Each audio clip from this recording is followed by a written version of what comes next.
Welcome to another episode of the No Ceilings Podcast. I am Tyler Metcalf, joined as always by the Minister of Memes, the Grand Duke of Gifts, the Conductor of Chaos, the one and only Tyler Rucker. Rucker, how are we doing? Whoa, you caught me off guard there. I wasn't expecting you to give me the Apollo Creed intro right there.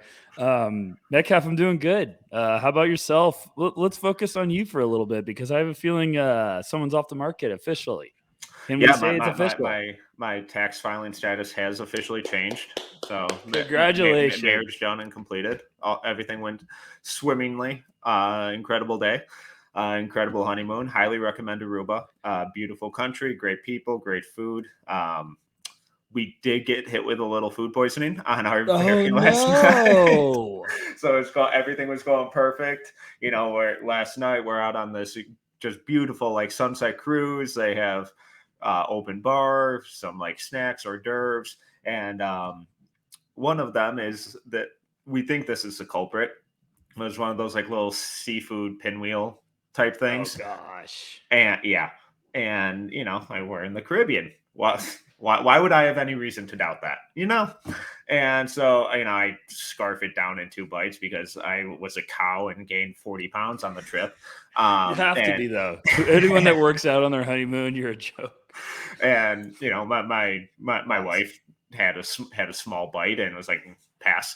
And later that night, I proceeded to spend the next 12 hours vomiting and, you know, enjoying all the spoils that come with good old food poisoning, and then standing in the 90-degree line for 4 hours at the Aruban airport, arguably the worst airport in the world, rivaling that of Miami International. But put those 2 things aside, and the other 95% of the trip was absolutely incredible. Okay, so be honest. Did you make up that whole story about you getting food poisoning, or were you just watching Hunter Dickinson film and you just had come on. Come on. And we're back. You thought you could escape. No, but congratulations. The food poisoning sucks, but also in a weird way, it kind of works out because you saw you gained all that weight and then the food poisoning brought you back down. So, you know, chess, not checkers. I was just cutting, you know, it was a last minute cut. Well, I'm excited to talk some hoops with you, you degenerate. Yeah. Glad you're back. Yeah, it's been a while.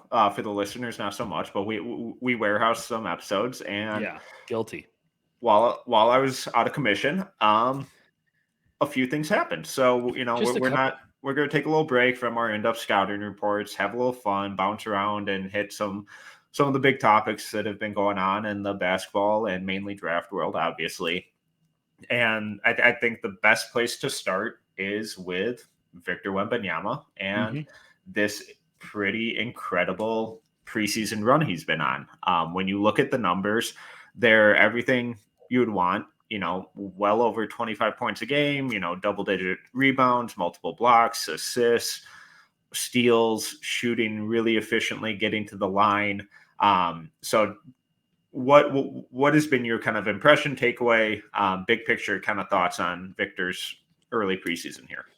You know, I'm going to blank right now. When Metcalf's talking, I'll try to find it. But someone tagged us with when they announced it on Twitter. I think the Metropolitans put their big box score for Victor, and someone tagged us because I'm not saying Metcalf we know everything because everyone knows that's complete crap. But me and you on Victor's podcast preseason episode said he needs to go out, he needs to dominate, he needs to stay healthy, he needs to be putting up big numbers. Yep. And so far, we've had, 2 preseason games, and it's been 2 emphatic check marks. And everyone now is going, oh, crap, look at what he's putting up. And it's like, okay, I understand we're getting excited. This is why we were hopefully thinking he made that move to go from Asvel to the Metropolitans, is to get way more touches, way more of a role, play bigger minutes. So far, so good. I selfishly, I'm just praying he stays healthy until we get the Scoot Victor showdown, which, I mean, we could even dabble on that, but I'm excited. I really am excited because I feel like me and you were. It's funny because I went back and I kept watching Victor after our episode because, like, even listening sometimes, like, I'm my biggest critic. I listen to the pod and sometimes I'm like, okay, how can I, not make Metcalf hate me so much? And I was like, wait, were we too negative on that pod? And then I was like, no, we needed to be for a preseason overhyped guy, and not overhyped, but you know what I mean. Mm-hmm. And I keep watching them and I'm intrigued. What about you? How are you feeling about it? I I love that you just go on just a bender for wedding, honeymoon, and then right away you're just like texting and you're just like texting about Victor's games. And I was like, gosh, this guy is a degenerate. I love it. Well, even when you're on vacation, and it's tough to avoid all media, and so some of these highlights and stuff come across your feed, and it's like, okay, this looks good. The shot still looks really good. I in the breakdown we did about him earlier, or a couple weeks ago, both of us were like, yeah, we buy the shot long term. We think it's good touch, consistent mechanics, and it looked that way. It looked like it just got more comfortable. It looked smoother. It looked better. Everything else about his game looked the exact same to me, just on higher volume. And that alone is a big step in the right direction, because that's something that you mentioned that we talked about, where it's okay, can he enforce himself a little more? Can he dictate how many shots he's taking? Can he learn how to control the pace of the offense and what he does in terms of getting his own bucket, and be a little more impactful and serious about getting his shots. And he's done that so far. Yes, it's just a preseason, so maybe that changes once we get into the regular season and these games start mattering more. Who knows? But I like how intent he's been on getting his own shots. My concerns are that the shots he's taking are the exact same shots that he was taking last year, where they're all play finishers. And that's good. But I'm not seeing him, break guys down off the dribble. I'm not seeing him do anything where it's multiple dribbles and then, creating space or anything. Obviously, he's 7'4", maybe 7'5", with an 8-foot wingspan, so there's not a whole lot of space that he really needs to create. But everything in the post is still a fadeaway. Everything on the perimeter is still mostly a catch and shoot three with the occasional 1-2 dribble pull-ups.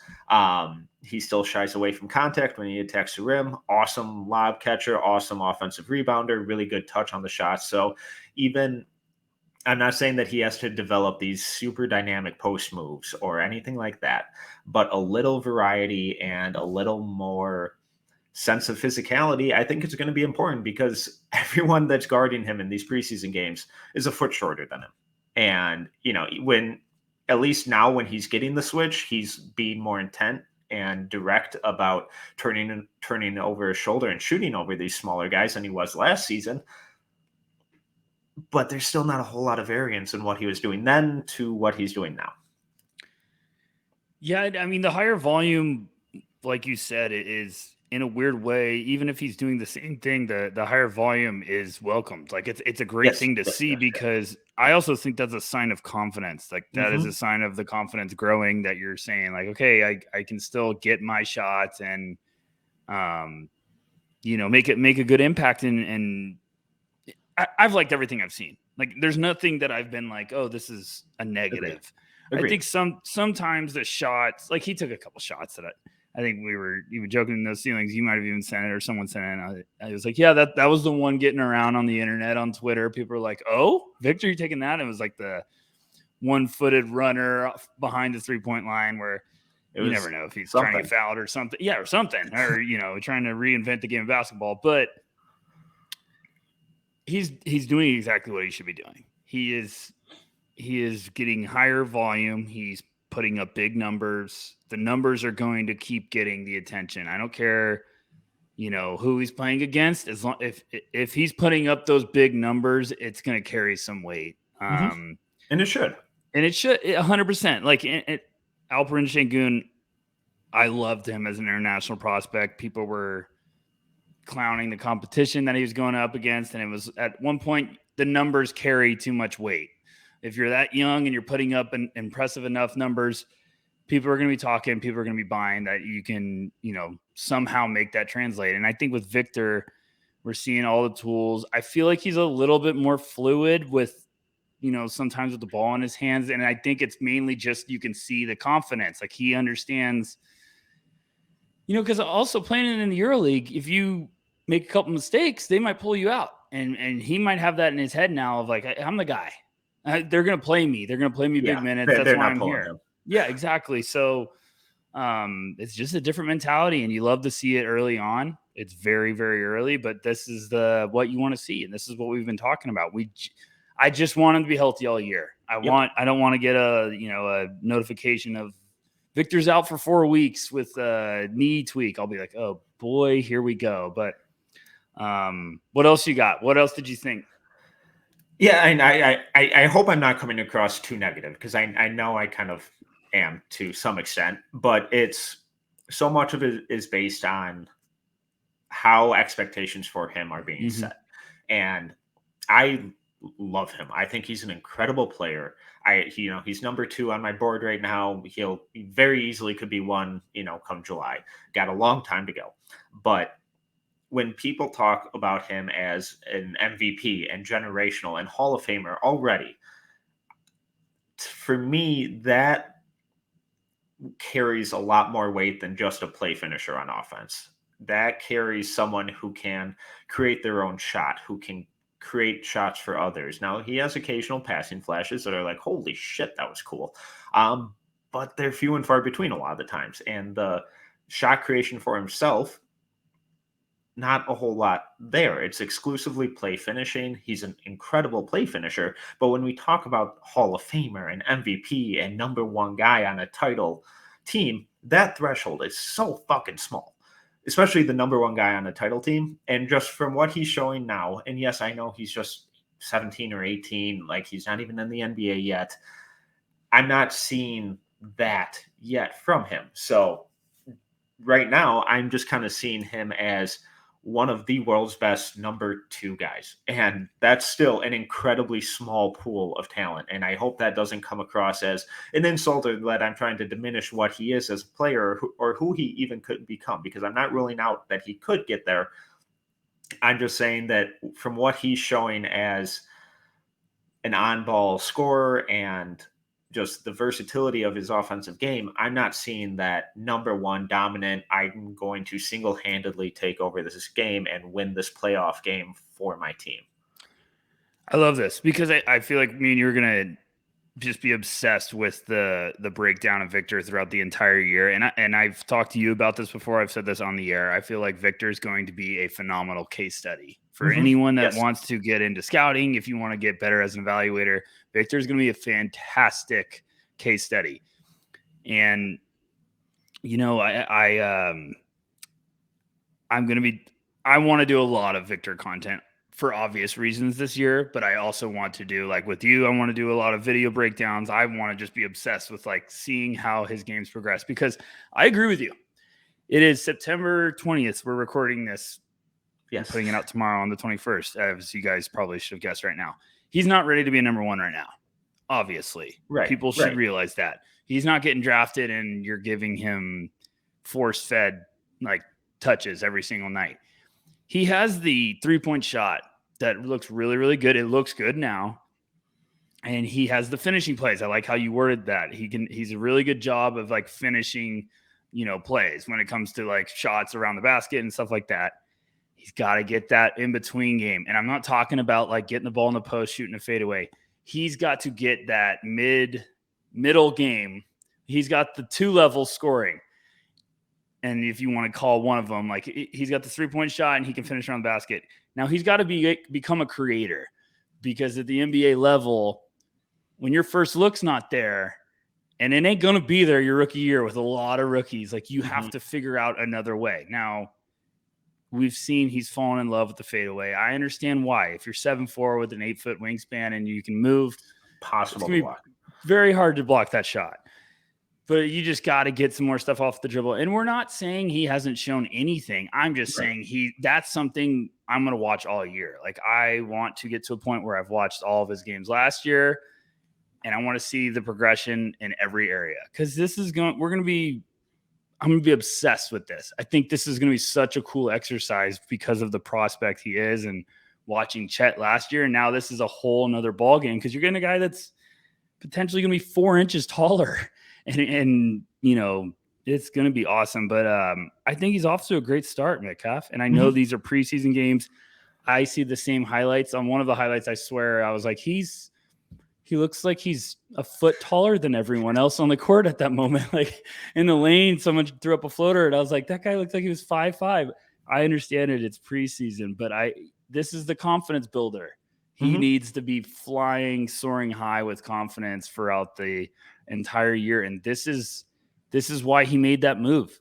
This is why probably someone got in his head and said, hey, get away from there, go put up numbers. And it'll be fascinating to find out the reasons why when we start asking around. But it's September. I need to let NBA guys and scouts enjoy their trips and vacations a little bit. No, come on. No time off. No, if I bugged them throughout the summer, they would send me nasty text messages back. But so he's still number 2 for you. I understand. I still got him at 1. And like the gulf between Scoot and him isn't astronomical. Like these two guys are clearly in a tier of their own for me. And Scoot's just a step ahead at this moment. But something that did really encourage me with Victor was part of his defense. And, the shot blocking is still just fucking incredible. His ability to like contest with his right, and then as the ball handler adjusts, then he just like switches to his left and palms. It's like, oh, okay, well, that was incredibly easy for you. I thought the perimeter footwork was still a mess, but I was really encouraged that when guys, we talked about how frequently he would turn his hips and get narrow, and guys would be able to lower their shoulder into his hip and just send them like 4 feet. That is a lot more difficult for guys to do now. And his base looks a lot stronger. And there's one game, I forget which one, but the ball handler tried it a couple times, and got to the restricted area, lowered his shoulder, hit him right in the hip. Victor wasn't in this awesome low balanced stance. He was a little upright, but he barely moved. He took a step, recovered, blocked the guy's shot. It's like, oh, okay, cool. You are getting stronger. You're not overloading your frame with a tremendous amount of weight, but you're adding functional strength where you need it, and you're improving on something that I just watched you get kind of abused with 3-4 months ago. So that part was really encouraging for me. Yeah, I mean the defense flashes and everything you're seeing is still fantastic. I love it. Their schedule's rolling right along. They play Friday. They play Friday, Tuesday, Friday for anyone out there. Gotta love the international game, because that's why some seasons start early. But it's going to be really interesting to see just kind of what he does throughout the whole year, because we're going to be watching him just extremely closely compared to other guys. Like obviously with Scoot and all of the big names that are getting buzzed right now towards the top 3, top 5, we're going to be obsessing over them. That's what we do at No Ceilings, NBA.com. It's absolutely free. Plug, Metcalf. I'm getting back. I got it back. First plug within 20 minutes. But I'm pumped. I'm starting to see what I want to see. And this is going to be such a damn fun class. Like I really do believe it. Let me hit you with something. Yeah. You can add anything to his game right now. Anything. Like one area where you're just like, you can add it and you're watching his film and you're like, oh, that's beautiful. Like what would it be? Perimeter defense that is like Evan Mobley-esque. Like I just love the footwork. I can't help myself. If he defended on the perimeter like Evan Mobley did, then it'd be like, okay, this is over. Because I do think his rim protection is very, very similar to Chet, and how just how he uses kind of angles in his length and his ability to kind of just locate the ball and turn it away. It's special. It's his shot blocking and rim protection is really exciting. But he's going to be forced to play on the perimeter a lot. And I think he's going to get exposed a lot. You know, a lot of young guys do. But if he moved like Evan Mobley moves on the perimeter, it'd be like, oh, holy shit. So that would probably be my one. What about you? You know, I want to say something like Giannis's downhill ability, but I just want him to have a little handle off the bounce to create like that shot. Cause I think he looks like a guy that could be very vicious in the mid range. Excuse me, little cough. That wasn't fake. Like if he could just get a setup move to create that little pull up, and I was dancing around saying this. If he could do what Durant does in the mid range, which I could say that about that's exactly what I was picturing as you were saying. I know, just like the little jab step rock. Yes, like he just needs a couple. Yeah, like he just needs like the two, like 2K, just like getting the basic like move set, like off the dribble. But I just feel like if that he could add that with a consistent footwork for like his pull up game, that'd be unlocking another weapon, another animal. But okay, are we good with our Victor check-in? We're gonna have to do this all year. We are. So okay. We'll revisit it numerous times. So as exciting as the Victor news was, we also got some less than exciting news out of a relatively big name prospect in Emoni Bates, who got pulled over and I believe arrested for felony gun charges. Not ideal. Not ideal. We're not here to talk about the validity of the stop or whether they were his guns or not. Regardless, he was driving the car in which the guns were in. And I don't even care so much about that. It's more so it's just another thing being added to what's becoming a very long list of concerning trends. Yeah, I mean, we're not going to judge a kid for what happens to him. There's always a legal process. There's always stuff that's going to come out. There's always he said, she said, they said. I'll wait. I'll always wait to make a verdict about someone. And also, these kids are, we're forgetting that Paulo Banchero got pulled over at the beginning of the season with Coach K's kid. We forget about that stuff. Like these guys are teenagers. Stuff happens. Shit happens in life. Obviously, the bigger picture here that deserves all of the attention, and I think me and Mick have had to introduce why we're talking about it. So, like, let's get away from that. The bigger picture here is it's just the overhype train. Yeah, and we've been talking about this. We've been hinting about this in previous episodes, and this is what I fucking hate. And excuse my language for everyone out there, but I hate this. We pencil these high school kids, 16 years old. They're just trying to get to college, play basketball, chase their dream. All of a sudden, we put them as the next Kevin Durant, the next LeBron James. Why can't they just be Emoni Bates? Like, what if we didn't put him through this just ridiculous platform to live up to, this hype? Things might have changed for him, but instead it was this kid that's supposed to be the superstar, the next thing, declares and enrolls at Memphis early. They try to play him as point, doesn't work out. Has the weirdest transfer process of all time. I'm sure there's going to be plenty of stuff to find out about that. And it's a sad situation. I'm rooting for him. Hope he figures it out. I hope this gets swept, not swept on the rug, but I'm saying I hope this gets behind him. Someone gets on his shoulder and is like, I got you. Let's go. Let's get back on this. And it sucks. Absolutely sucks. Because, we were talking about him at No Ceilings. We were trying to do a little project, and all of a sudden Emoni got brought up, and we were just like, woof. We all started there sitting around talking. And it's tough because everyone's been drooling about what he was supposed to be.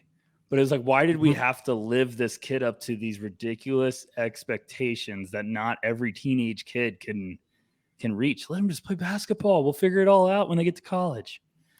Yeah. So I just got done with The Honest Book by Miran Fader. Awesome book, highly recommend. But one of the lines towards the end of it was when he was talking about how his dad kind of introduced him to basketball. And it was, his dad didn't try to teach him and try to force him to love the game. He just gave him a ball and let him figure out his love for the game on his own. And I just loved that so much because so many times we see these kids get a glimpse of like, oh shit, this kid could be something. And we immediately turn that into, oh, he's a Hall of Famer. He's the next LeBron. He's the next Kevin Durant. He's the next, Joe Namath, Joe Montana. It's like, no, like he's 14. Can we let the kid be 14 and just get better? Maybe he doesn't like it as he gets older. But now you've pigeonholed him into doing just this thing for his entire life. And if he doesn't, then he's failed you in his eyes. I'm not saying that's what Emoni's going through. That's more of just a broad generalization.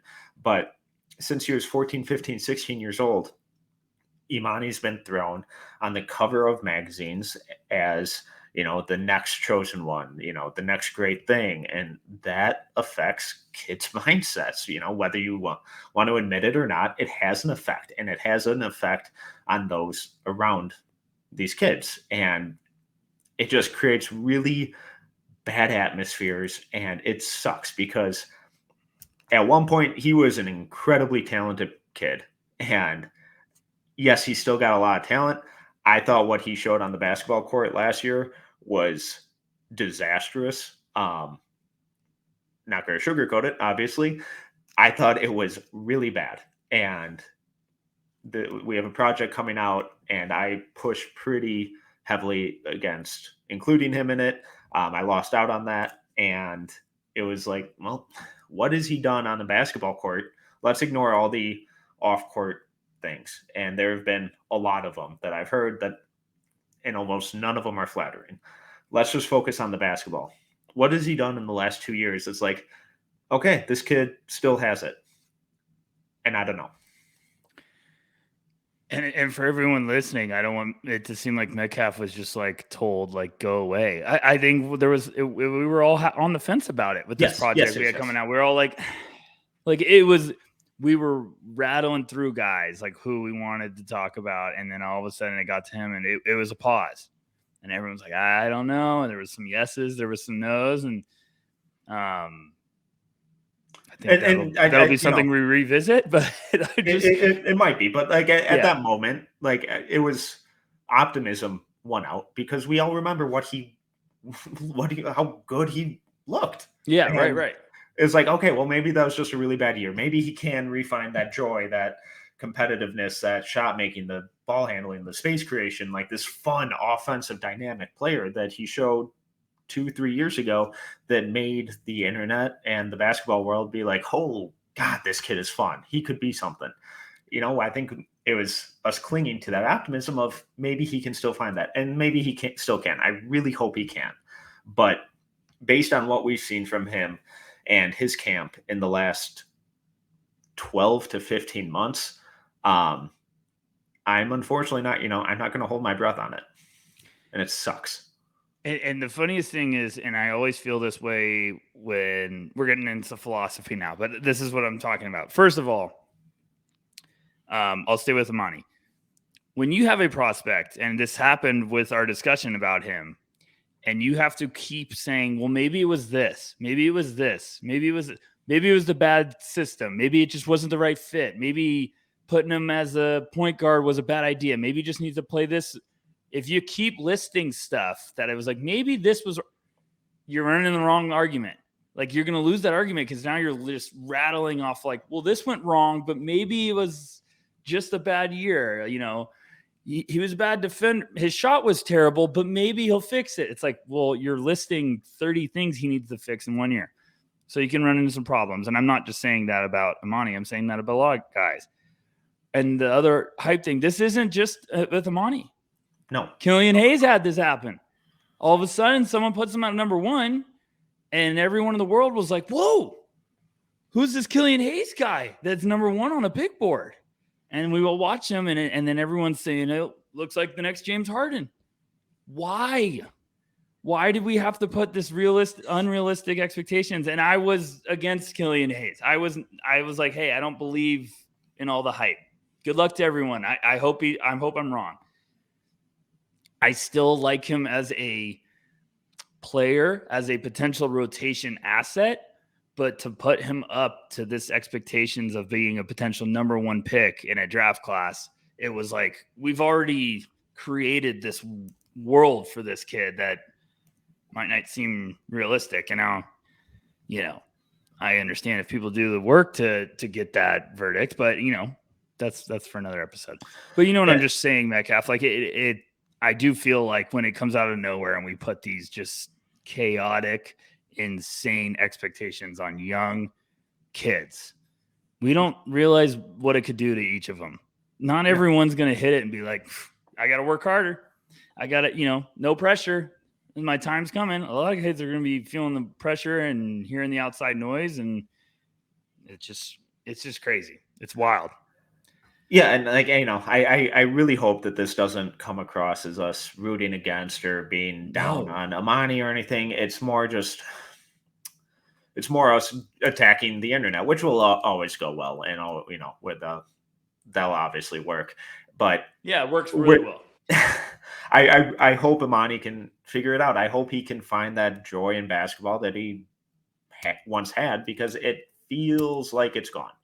And I really hope it's not. I hope he can find a coach or a teammate or just something that sparks that again, because at one point, there was a reason he was being given these expectations, even though they were ridiculous to put on a 14-year-old.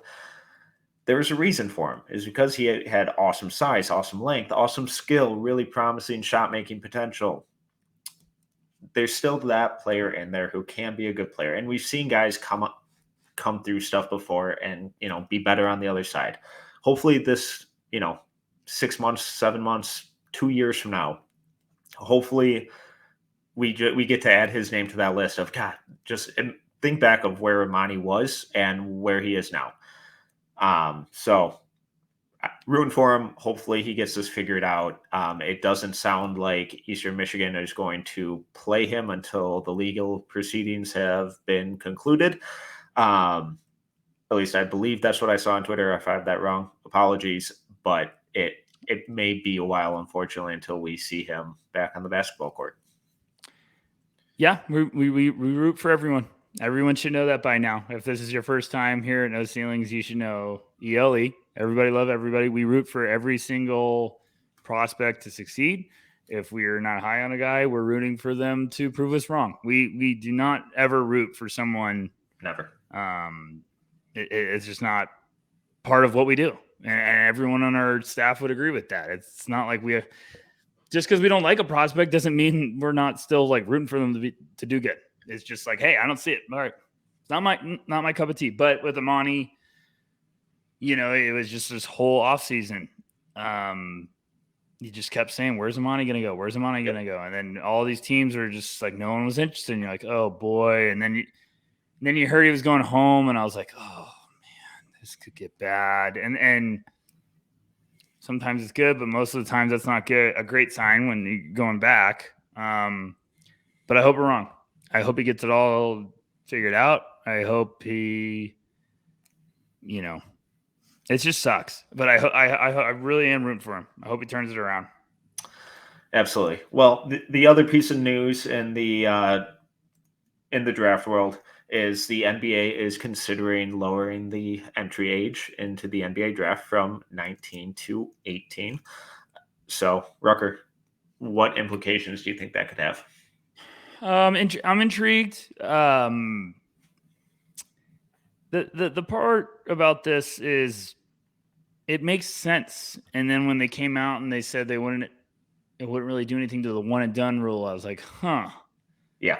Like that was the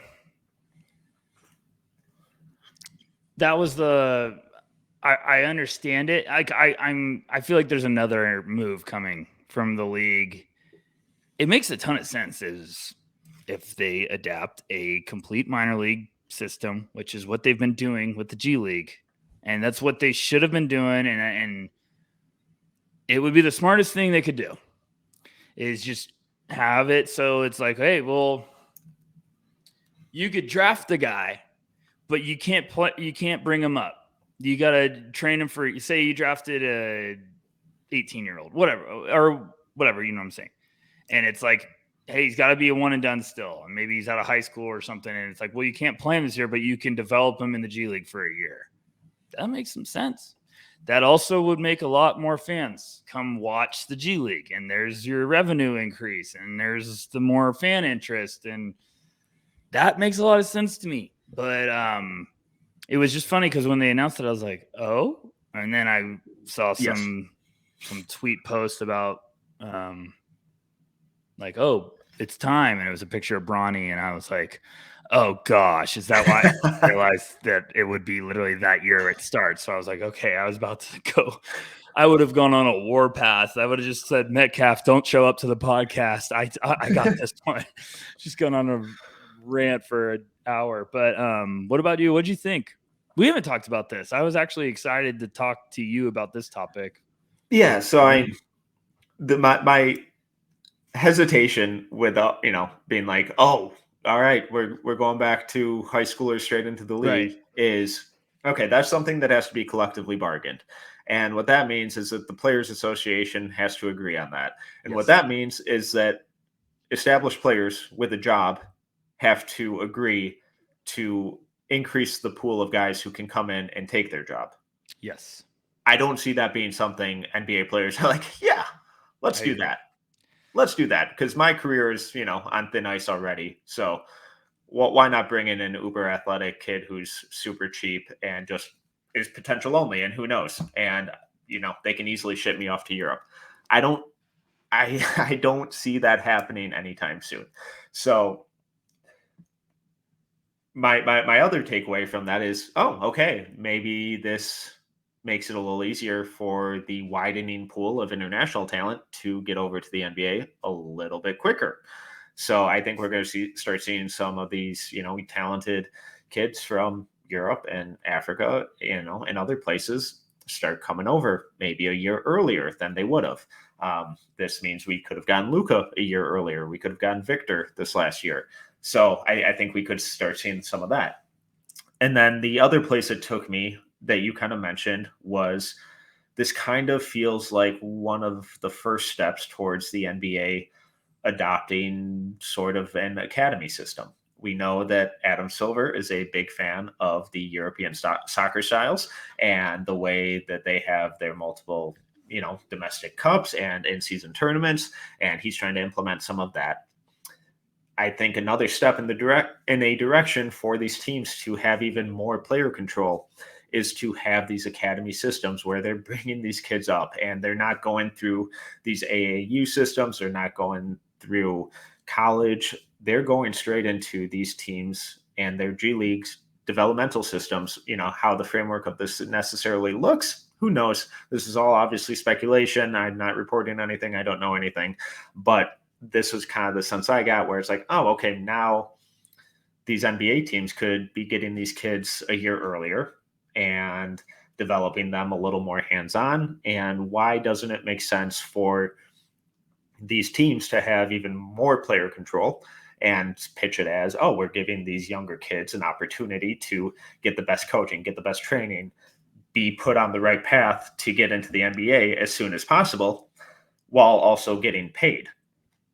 So that's the way I've kind of viewed this, as a step towards a potential academy system where these NBA teams have longer player control, and it allows the NBA to kind of start marketing these players a little more. I think they've seen some of the effects that, that OTE has had on like social media and all of that stuff. The G League Ignite, I think, has been a success. I think it's been a really good kind of trial run for this type of thing. And I think they're just going to kind of keep probing in that direction of how do we get more talent into our system and under our control as soon as possible, and how can we market it, how can we profit off of it, and how can we continue to build on the ever-growing amount of talent that's entering the league. Yeah, I the international route would be brilliant. I think you're spot on with that little hunch. It'd make a lot of sense to be getting a lot of those guys that are really young, and you could all of a sudden start kind of getting the international vibe where they just groom players in their system, their academies for a couple of years. I really do think if they go the route of like trying to make this so that the G League is now your minor league official system. Every team has a team. You can, I mean, maybe you add another round to the draft. I really don't think that would be that ridiculous either. Maybe you're added another round. I don't know. But there's a lot of interesting wrinkles that I'm waiting for that next big announcement of like, okay, what's the vision here? And it's exciting because this makes the NBA, like, there's a humongous opportunity for the NBA to really grow their product, and not just like growing the G League. Now you're going to potentially make the product of basketball even better, because all of the rosters, you're going to have all these young pieces in the wings that you're training to get ready to really hit the ground running. I love the idea of the NBA saying, no, don't go play in the other leagues or your AAU program first. Come, right? Let us train you for a year. Let us get you ready for the NBA. I love that idea because you want to make guys successful. I'm all for it.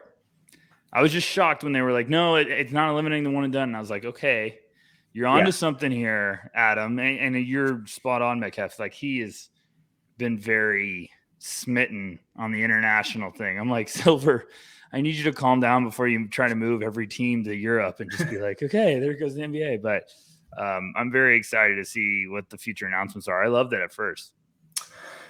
All right. Well, before we get into mailbag questions, I want to do just a little draft philosophy talk. Given our time, let's only hit one of them. So I'm going to give you your pick.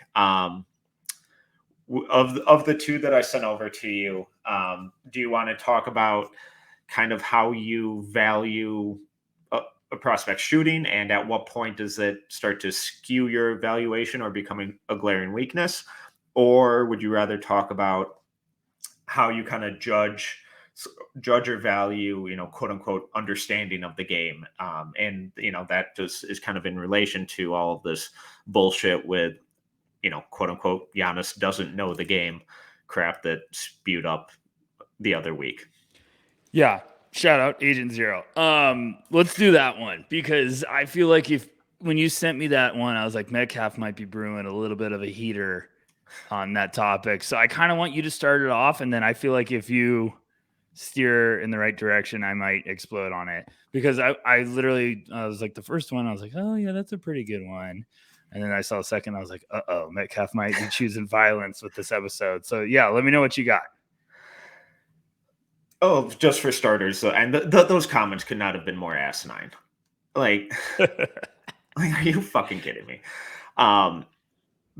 Trying to frame Giannis as not understanding the game just because he happens to be one of the most physically gifted players to ever touch foot on an NBA floor is one of the most ridiculous things I've ever seen. But that's not what the whole point of this is. It's, how do you judge or value, basketball IQ and understanding of the game? And for me, it's something that I always lean on really heavily. And it's whenever I think of, do I want someone who understands the game really highly or a freak athlete? Obviously, you want a mix of both worlds, but I always lean more towards the mental aspects, because obviously you can't teach athleticism necessarily, but I think if you have these freak athletes, but they don't understand necessarily how to play, how to rotate on defense, where the ball needs to go, where they need to rotate to, where to cut, how to rebound, all those little things, I think it's a pretty steep fall off, or I think it becomes more difficult for those guys to necessarily stick in the league. Whereas if you get these guys who are, mediocre athletes, but they understand the game at such a high level, they may not be the number one overall pick, but I would bet on them having a much longer and more, impactful career than just the freak athletes. Yeah, I think if you understand the game, you're gonna find yourself atop my big board very easily. Like just the Tyrese Yes, Halliburton's, that the was the exact name. like Thanks, Phil. Scotty Barnes and Tyrese Halliburton. When I Yes. saw some stuff they could do on the basketball court with their vision, their awareness, their understanding. I didn't give a shit about the shot. I just said that is going to be, he's going to play 10 years in the league because of what he can do on the rest of the court. Because I always think if you can stick in the league, like if you can hang, I'm just putting it this way. I promise I'll make sense. If you can hang in most of the areas, but you're just a brilliant basketball mind, you're going to play for a long time. Yeah. Because you, like Metcalf said, you don't have to be the number one pick, but you're going to be a coach's dream. Teams are going to want you because they're going to be like, that guy's going to make a play for us because he knows what the defensive rotation is supposed to be, what's supposed to happen in crunch time minutes, every little detail, like foul situations, what's the situation in the game, 2 minutes left, what's going on. Just awareness and basketball IQ, I'll always take. I will give me that guy every day. I mean, it's the reason why guys like Luka and Jokic and Şengün, just like Şengün was, I loved watching him. And this is a great understanding of the game guy. Şengün, I watched an international game, or I think maybe it was just when he was playing with Turkey. And a guy on the other team was just kicking their ass. And Şengün was on the bench. And he comes in. And I think in like the first 3 possessions, got the guy, they foul him twice. The guy had to go sit out. His team goes on, or Şengün's team goes on a big run. And it was just understanding of like, this guy's killing us. I got to get him out of the game. Goes in, gets 2 quick fouls on him. I think like Turkey went on like a 12-2 run or something with that guy going to the bench. And it was just like understanding of like, let me work to get to the free throw line, get this guy out of the game. But that's just the little details. So I'll always take the, like you're saying, like the lesser athlete with the higher basketball IQ, because you're going to find a way for him to work. Malcolm Brogdon's another guy. I think he just plays the game beautifully and understands where to go. And that's not a Boston Celtics, biased answer because I haven't even seen him play a game with the Celtics yet. But you understand what I'm saying, Metcalf. And I love Arenas. I loved him as a player. Agent Zero, former Arizona Wildcat, got paid. But when he said that, I was like, does everyone realize that Giannis knows that he can just go down the court and dunk? Right. Like, there's an understanding of him of like, if I just do an in and out dribble and use my length, I'm going to dunk on everyone. I can do this all the time. And it's like, why are we punishing him for understanding of like, yeah, I'm built like a Greek god. Like, let me just use my length and tools to make life a lot easier for me. So, and just also completely ignored everything he does on defense. And and like you're talking about getting guys in fouls and doing that, controlling the game that way, racks up plenty of those. Seems pretty, high IQ to me, but who am I? Here's a good one for you. Which statement was worse? Was it the Harden saying that Giannis had no talent because he was 7 foot, or was it Arenas saying that he doesn't understand the game?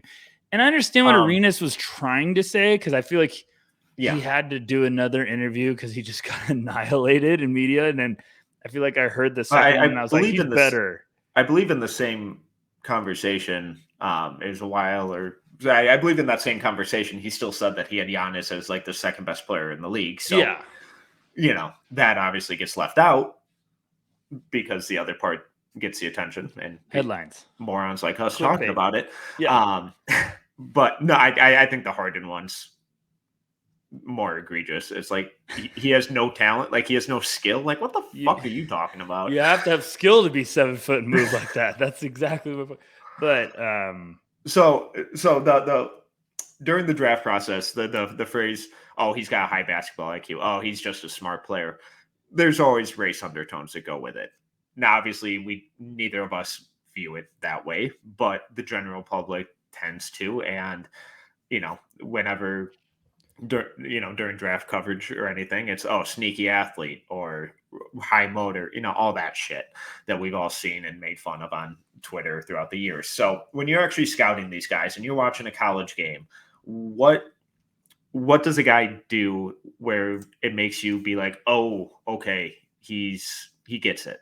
So like with Tyrese Halliburton, just for example, what were some of the things that he did that weren't like the flashy highlight assists or anything like that made you go like, okay, he just gets this at a different level than everyone else? It's just like situational to me also, when it comes to like understanding what's ahead of you in a fast break, understanding when to push and the defense is asleep and you have a window, or understanding of if I attack this spot, my teammate's going to be wide open on this side.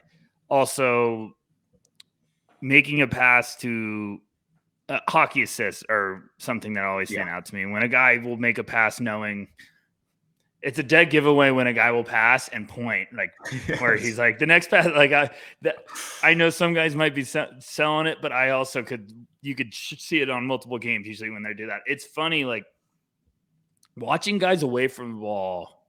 I found evaluating is a really good little trick.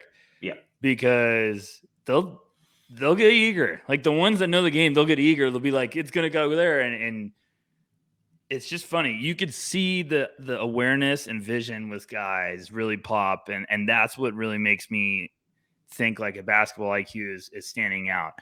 The defensive rotations, knowing where to go if they're talking, just being a step ahead, like understanding that the game is playing to your speed right now, and you might be a move ahead of everyone, but that's what really pops to me. What about you, Metcalf? You got anything that I haven't mentioned? No, I'm like weak side defense is a big one for me. Just how, like, I remember Tyrese Halliburton was one of those guys where he could cover the entire weak side defense. Yes. Or the entire weak side of the floor by himself. And, he's rotating between three guys, and just like, it's like he's in the ball handler's mind and just reading what he wants to do. Communication on defense is a big one for me, whether they're off ball or like in a pick and roll and talking to their guy. The really good drop defenders, you see them talking to their guards constantly in those situations. And then, just the cutting, the relocations for shooters and scorers, and then the extra passes, like you said. I just when a guy's receives a kick out on a wing, immediately kicks it to the top of the key, and then is pointing to the opposite corner, like as the ball's leaving his hand. It's like, yes, like you know exactly where that ball needs to be, and you're just making sure your teammates know too. So just kind of that stuff, and so much of it never shows up in the box score, and it's one of those things where you really have to, for me at least, I just really have to watch like a full game of a guy and just hone in solely on him, because some of my least favorite games to watch are like the Duke versus Kentucky's, where there are 9 guys going into the fucking draft and I'm supposed to watch all of them. I'm like, I can't get any nuances for anyone's game here. It's like, oh, he got hot tonight. Cool. Looks good. But it's like the games like when Tyrese Halliburton was at Iowa State, and it's Iowa State versus Kansas State, and Tyrese is the only guy going into the draft. It's like, cool, get to watch 40 minutes of Tyrese Halliburton. Awesome. Right. Love it.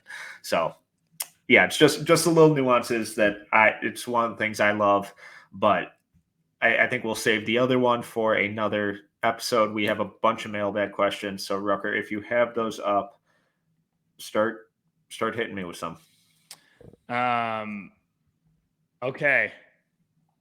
Here we go. What's up? No, just given time, I think we're only going to run through a handful, and then we'll save whatever ones we didn't get to for next episode. How's your MAC conference knowledge right now, Metcalf? Or do you want me to buy you some time? Someone's really, I know. I'm about to throw you fucking weeds already. Oh, okay. I'll start somewhere else. All right. Everything Cavs through that. We're going to have to come back to it later today. We'll start with Maxwell, who's just a real great guy. Maxwell at No Ceilings, who had a piece out today. You guys should have gone and checked it. But Maxwell wants to know, who do you think will be the first senior taken in the 2023 draft? Is there anyone out there you could see making an Ochai Agbaji style leap? So I don't see an Agbaji or Duarte type leap necessarily. Like I had Agbaji in my top 20, like heading into the season. Jaime Jaquez, I think, is a name. Is a guy who could kind of sneak into, not necessarily sneak for a lot of people, but who could go in the first round. I really like Adam Flagler. I'm a little shocked at. Who? Houston, we have a problem. Oh, is he a senior? Yeah, isn't he? Marcus Sasser? Is he really? He's a senior. Or did he get a year? No. I don't know. With COVID and red shirts, and I thought he was like a junior. Oh, he's played 3 years. Yeah, so he's going into his senior year. So he was going to be a senior last year, and then he got hurt? So no, 2021, 22. So last season, where he played 12 games was his third year. So his junior year. So, technically he's going into his senior year. Yeah, I like that one. I think he has a real good shot to launch up draft boards. And I was pleasantly shocked that he withdrew his name from last year's draft. Yeah, I think Sasser would be my number one answer. Jaime would have to be just going cuckoo mode this year, which he could, to have that big of a jump, I think. Yeah. But McCullough maybe, but McCullough would have to have a heck of a year. I don't know. He would really have to shoot it. He would have to shoot the crap out of the ball. Then I think the other one, Baylor Sharman going into his fourth year. What if? Here you go. Well, that was one of our questions. Right, Hold on, Metcalf. From our Rutgers boy.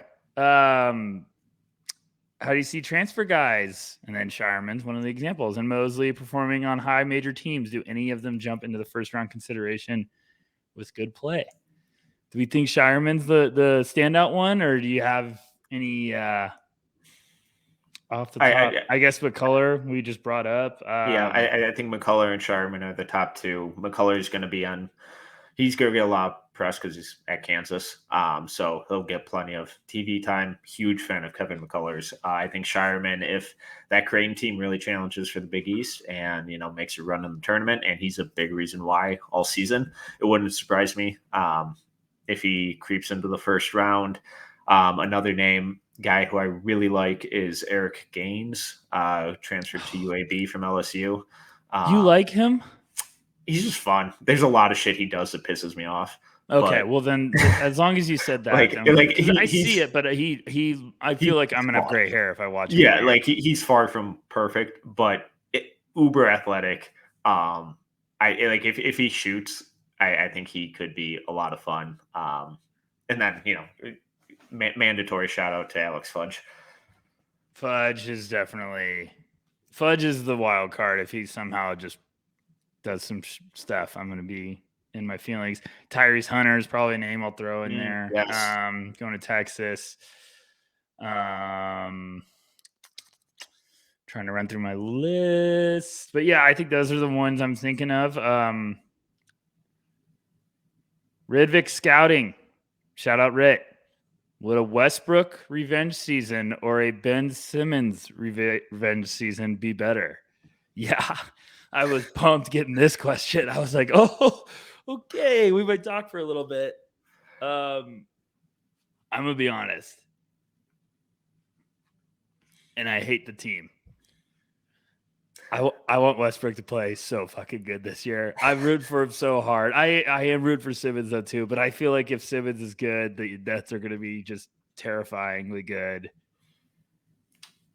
I don't want Westbrook to be sent out to the pasture. And I feel like if he plays bad the first month, they're going to do it if he even gets the opening night on the Lakers team. What do you think? So, if Westbrook was – I'm just thinking from storyline potential here and content potential. But if LeBron finally started showing his age and AD struggled and Westbrook is out there playing like an MVP again and just carrying that Lakers team, it would be funny. But I kind of got to go with Ben Simmons.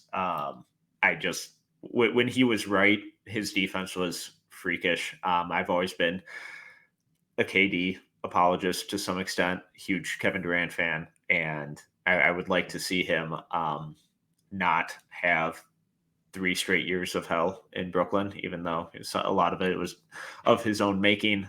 So I think if Simmons is healthy and right, not even necessarily shooting all these empty gym threes that we've seen for the last 7 years, but just playing and just somewhat of himself, I think that Nets team could be really fucking good.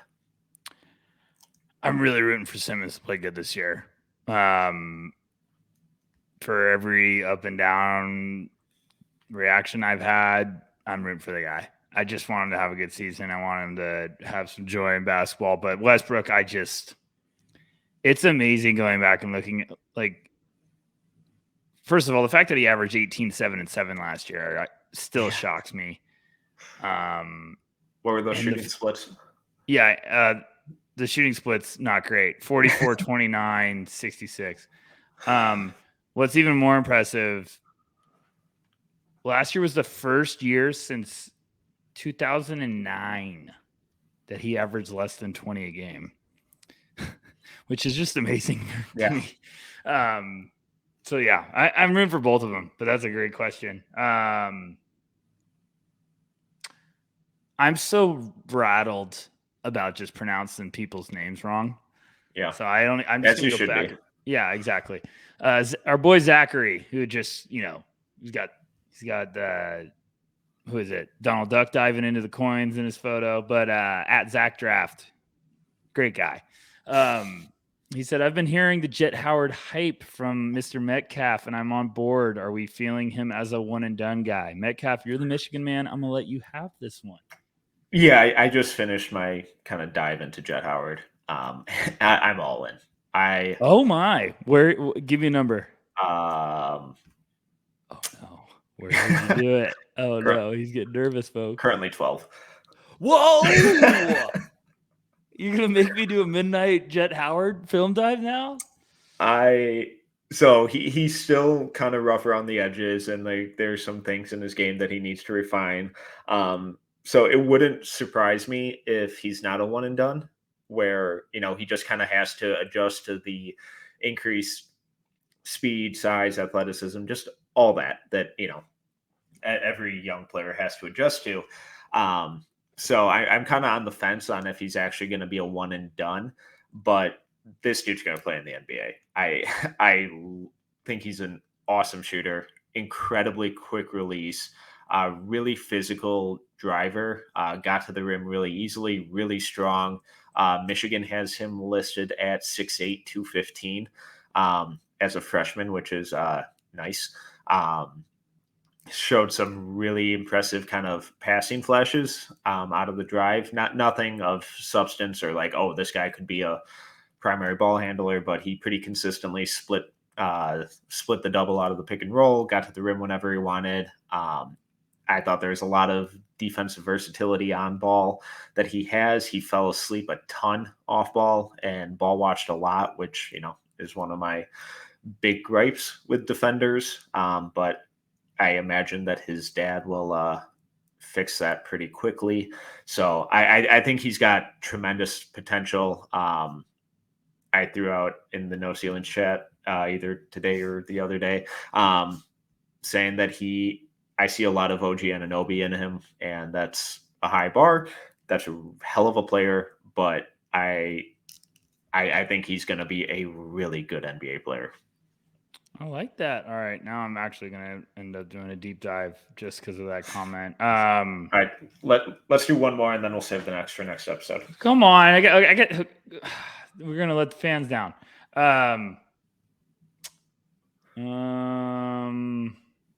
I'll get two more. Fine. Two more. Yes, sir. We're gonna do Paige Otto. Shout out Paige. Paige knows hoops. Any sophomores you think are underrated that will climb up draft boards this year? Thank you, Paige. Good question. You want to go or you want me to? Because I was prepared. Sophomores underrated besides Taron Armstrong.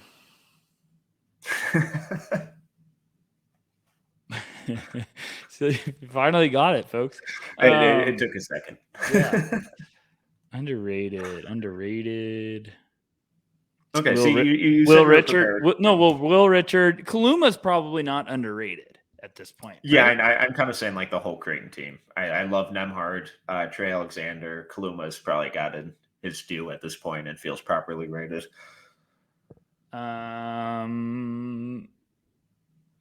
I know our boy Simon likes himself some Jaden Nunn. I need to watch a little bit more, but I feel like when I watched, I liked. He's a lot of fun. Nolan Hickman. Love Nolan Hickman. He was one of my first names. I got anybody else? Oh, your boy Langston Love. Love Langston Love. Love Langston Love.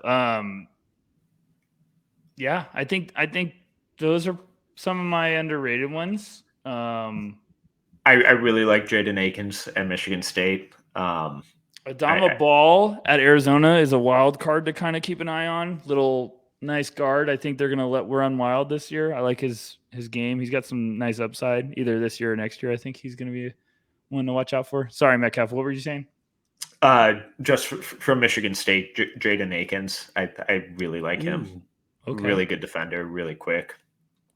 Just kind of has to find some consistency with the shot, but I think he's a really good player.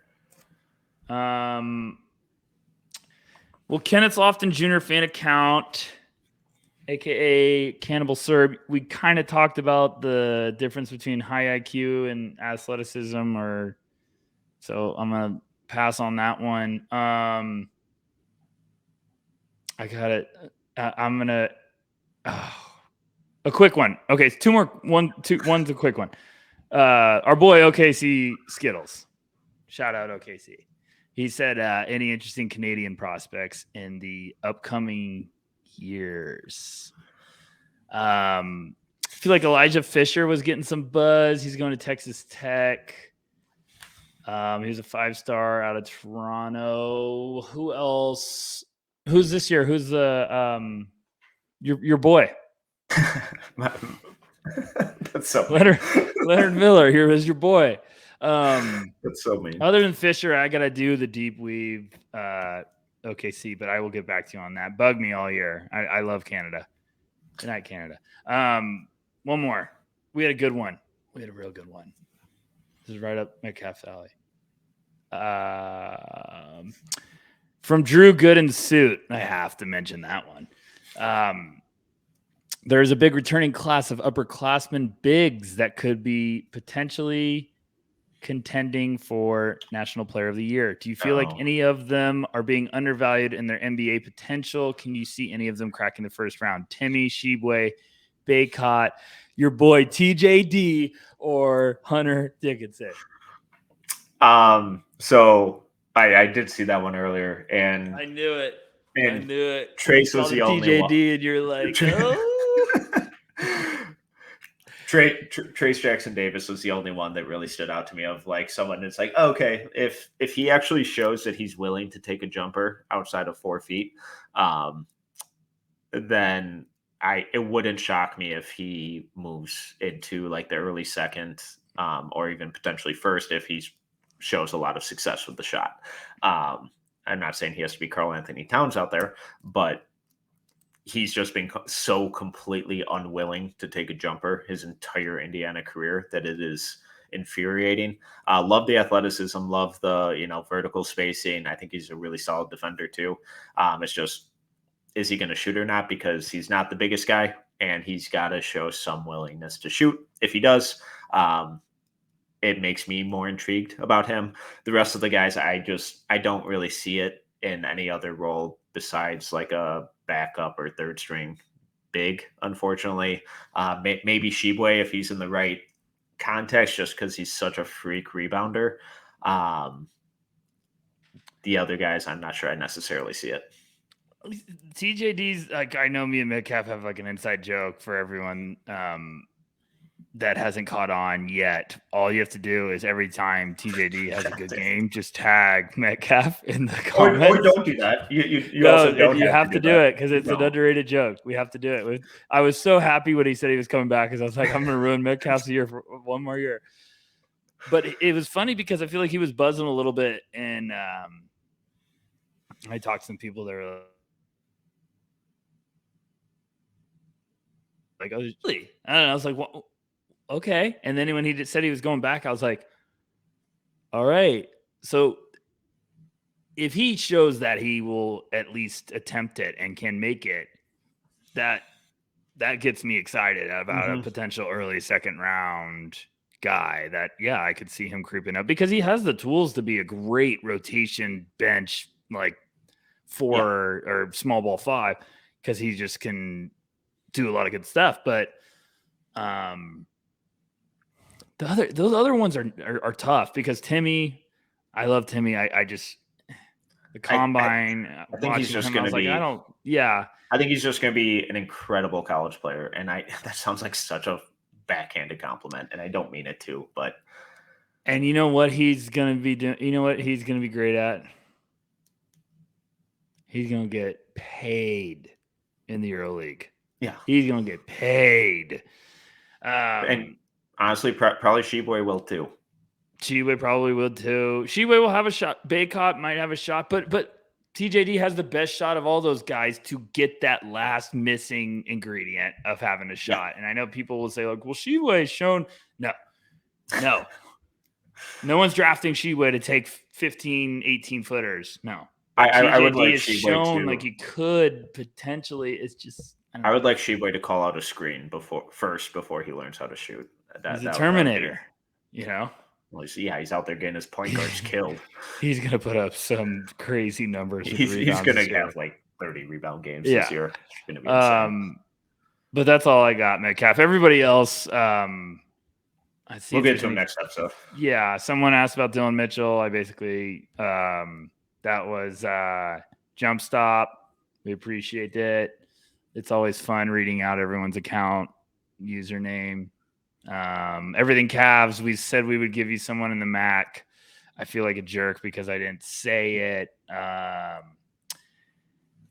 Emoni Bates? Too soon? No, I'm gonna. You know what we're gonna do? I'm gonna make Maxwell answer that because Maxwell's got a problem, folks. Right now, he's just like on the warpath, and I love Maxwell for it.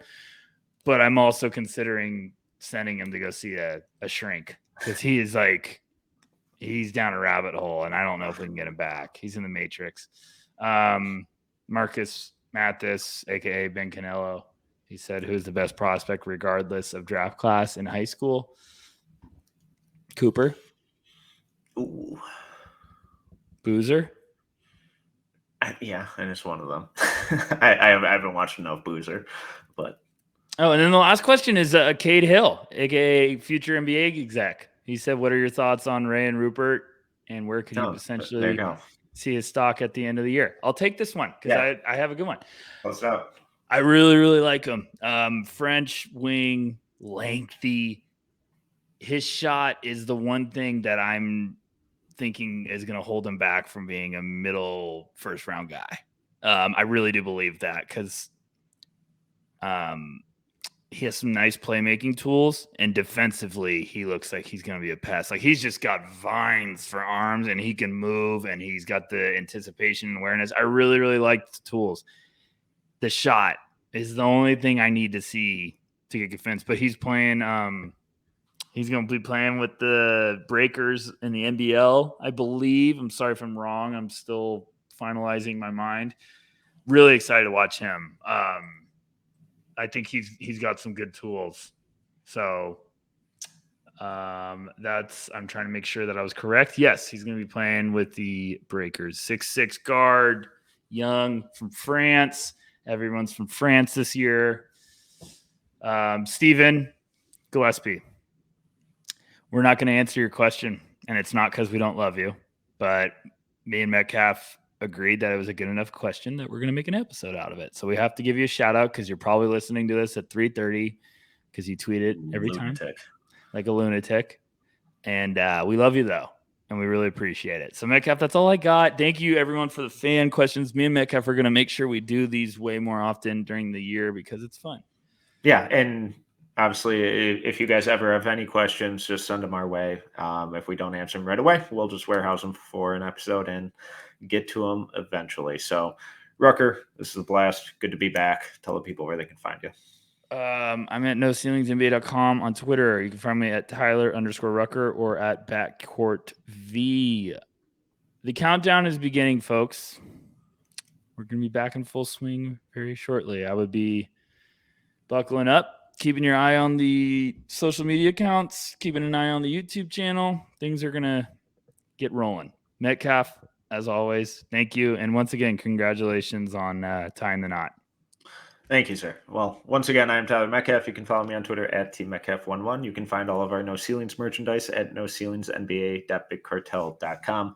And you can find all of our written work at NoCeilingsNBA.com.